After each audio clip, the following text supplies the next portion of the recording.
Hey everybody, this is Dr. Langdon, board certified pediatrician, mom to 6 and grandmother to 2, with an answer to a commonly asked question that I get. So, you know a little bit about my story, possibly, that I grew up very poor on a farm here in North Carolina and was very blessed to get to go to the School of Science and Math, which helped catch me up academically from this small rural county so that I could go on to NC State undergrad and then Duke for medical school.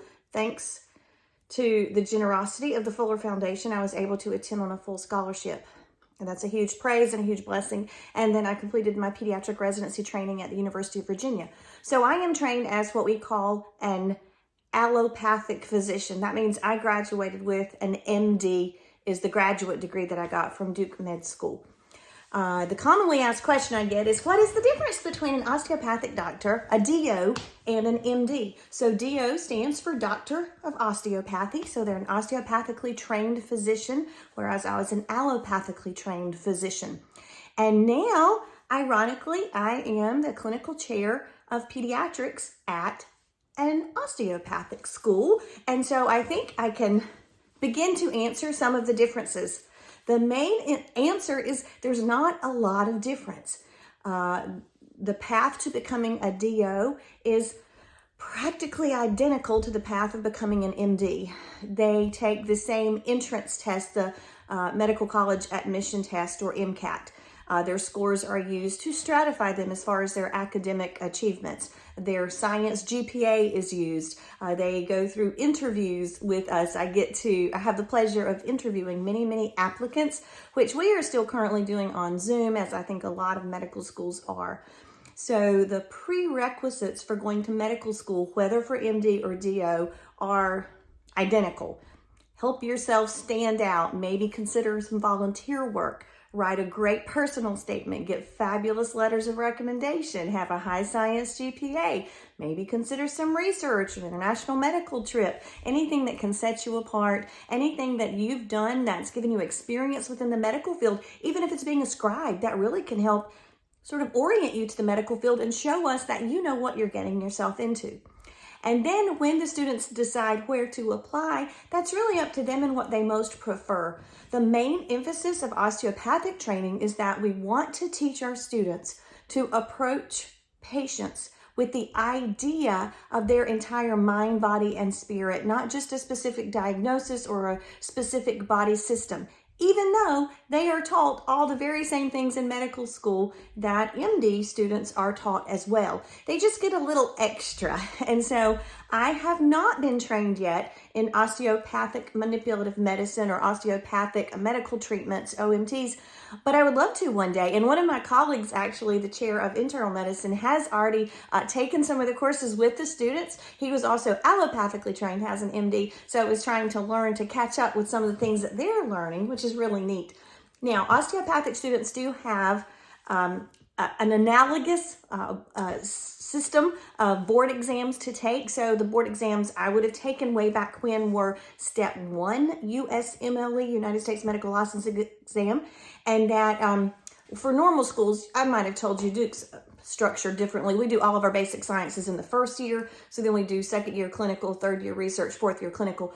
Well, in most regular schools, both MD and DO, you do the first 2 years are the basic sciences, and then after that you take Step 1. And recently Step 1's been made pass-fail for both USMLE, which is typically what MD students take, and for COMLEX, which is the analogous one that DO students take. Well, then Step 2 is taken after you've had a year of clinical experience on your third year clerkships, because it's more clinically minded. And most people consider it a little bit easier than those really hard basic sciences on Step 1. Well, then Step 3 is taken during residency, at least after your internship year.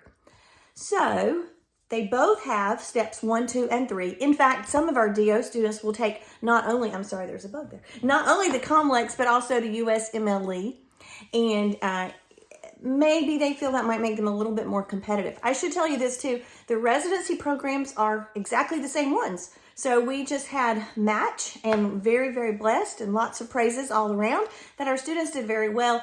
And so all of the residency programs, whether it's in vascular surgery or ENT or ortho or psychiatry or family medicine or internal medicine or OBGYN or pediatrics or whatever it is, those are all the same. So students from MD schools and students from DO schools compete for those spots. Now, I can tell you that the environment of the medical school where I am now is very different from where I went, but a lot of that I think is just because that was 30 years ago. I was in school from in med school from 91 to 95. That's a long time ago, 30 years ago. And so I think all of us are trying to do a better job at also approaching the students with their entire mind, body, and spirit than we did back then. So I believe that some of these changes are happening in all medical schools everywhere, and that is to see the student as an entire person and to not continue that long-standing tradition of the more hierarchy you have, the meaner you can be to those beneath you. That is so ridiculous, and it doesn't make sense to create an environment of fear and intimidation because that is not conducive to learning. So I am proud to report that where I am now at the DO school, we do not try to use intimidation to scare students into studying harder or to learning more or to somehow respect us because we're mean. That makes no sense. And hopefully that's changed around the world. So I hope that answers some questions for you guys if you were wondering what's the difference. DO med school graduates are doctors and MD med school graduates are doctors, and they go to the very same residency training programs. So as far as quality, training, specifics, and all of their prerequisites, it's all exactly the same, but the DO students have some additional training in this osteopathic medicine field, which can do things like, for example, improve lymphatic flow. These are evidence-based manipulations that can be done. They are not chiropractors, they are not massage therapists, nothing like that. These are things that can improve circulation, decrease muscle tension, all sorts of things that they are trained to do that I would love to learn one day. So if you have any more questions about that, please just let me know. Feel free to like, subscribe, or share, and I appreciate that very much. Thanks.